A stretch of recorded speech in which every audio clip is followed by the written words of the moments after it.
This afternoon here we have a 1350 series rear shaft from my customer Jason. It's for a four-wheel drive van he's building using a rusted out Super Duty powertrain. So he had a mock-up shaft that he made out of what he had available from the truck, and it needed to be 52 3/4 flange to flange.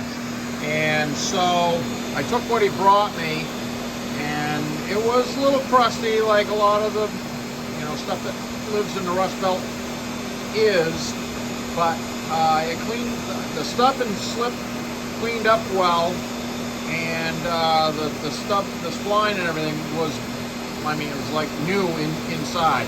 So, and the bonus around here is both ends still had the factory snap tights in it that the truck was built with originally, and what that means is the yokes and the flanges didn't get accosted by DIY U-joint change situations with hammers and ball joint presses that smashes them, dents them, closes up the clip rings. God only knows. They were really in good shape. I did blast them, and you can see there is a grease fitting whizzing around there, and basically that is for maintenance. A pump or two a year.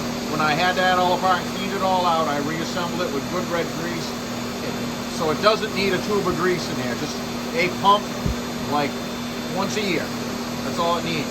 So that's cruising. That's about 3,000 RPM. Running length is 52 3/4, like you needed it to be. I did reuse the stub and slip. We talked about that. It's got the factory boot with the clamps back on it. A pair of new Spicer snap tights. Each end down here is a 3-2857 weld joke, and it's mated to the flange that he had that came from the truck. So it's 3.5 inch 083 tubing. Man, that puppy's cruising.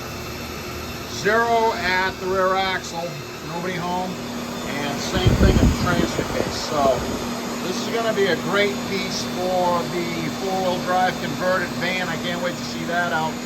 And next stop is the paint booth, and I'll get some paint on this and I'll get it back to Jason.